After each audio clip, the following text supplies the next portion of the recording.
What up? JMO here. Today, let's upgrade that budget PC with a few simple yet effective measures.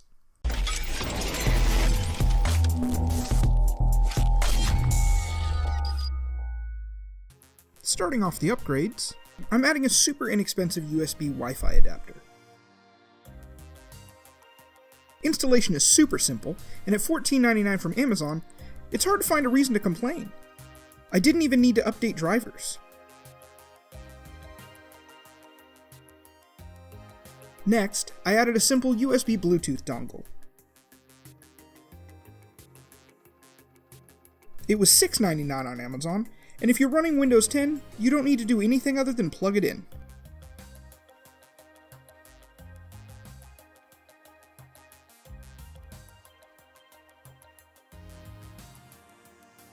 This allowed me to connect an Xbox One controller to play games with, but also allows for file transfers and Bluetooth audio.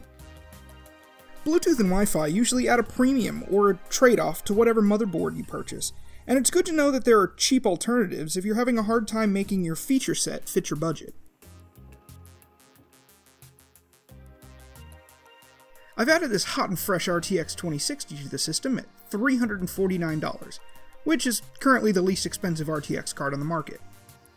With its performance shown to be right around that of a GTX 1070i, the point of this setup is really to find out if the Ryzen 3 2200G that the system is based around can handle a graphics card of this speed, or if it causes some nasty bottleneck and a higher performance CPU is required.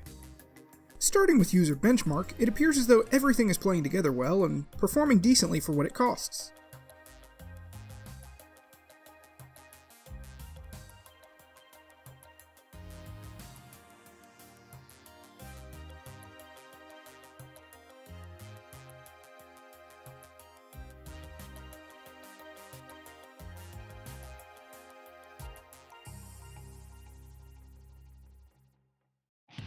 Cinebench R15 shows over 93 FPS, and Unigine Heaven scored a 2816 on extreme settings with a 239.9 max FPS. Moving into real games, I ran Minecraft in fancy maximum settings with a 12-chunk render distance. I averaged over 300 FPS while out in the real world with, well, a normal amount of entities. When I went down into a dark cave to mine ore, FPS jumped up between 900 and 1100 according to Shadowplay. I'll take that with a grain of salt, and your mileage may vary based on mobs and redstone you may be running, but it's clearly an extremely playable game on this machine.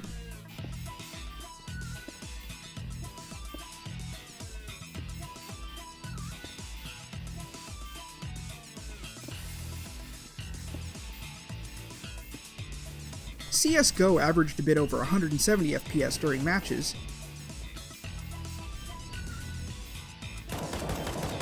but when I ran through the benchmark you can find in the workshop, I came out with an average of 210.94 FPS on high 1080 settings with 8x MSAA.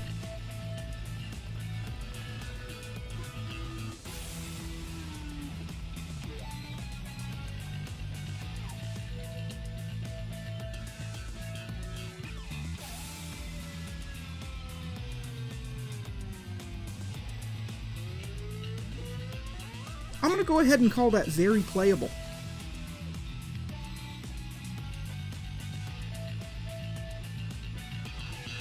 Fortnite, turned all the way up to epic at 1080, played admirably with FPS around 80.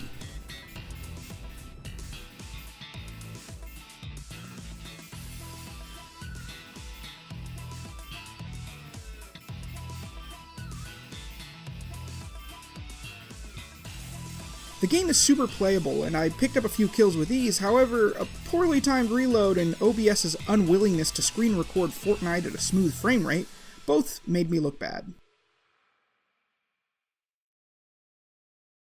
That's fine though. If you haven't jumped ship for Apex Legends, nothing appears to be holding back your Battle Royale experience on this PC.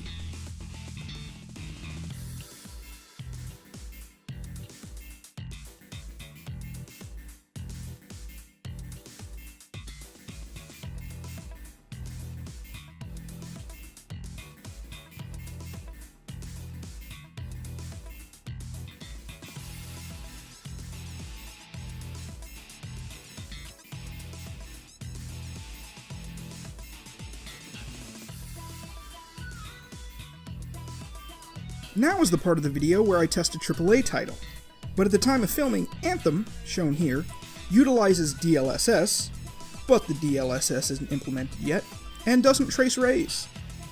I don't own Battlefield 5 or Shadow of the Tomb Raider, and since this video is brought to you by my bank account, we'll press on and see how it performs, and keep our fingers crossed that it doesn't brick the system like it has with many PlayStations.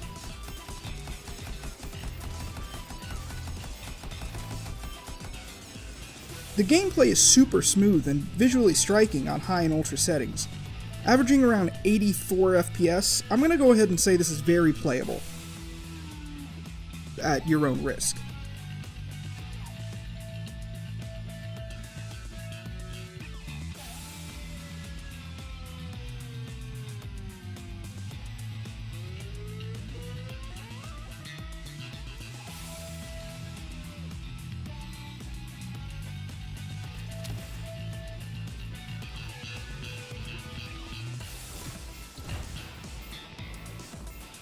It seems like the Ryzen 3 2200G pairs pretty well with the RTX 2060. Performance can always be a bit better, but considering the low budget we built this on, it's an impressive machine.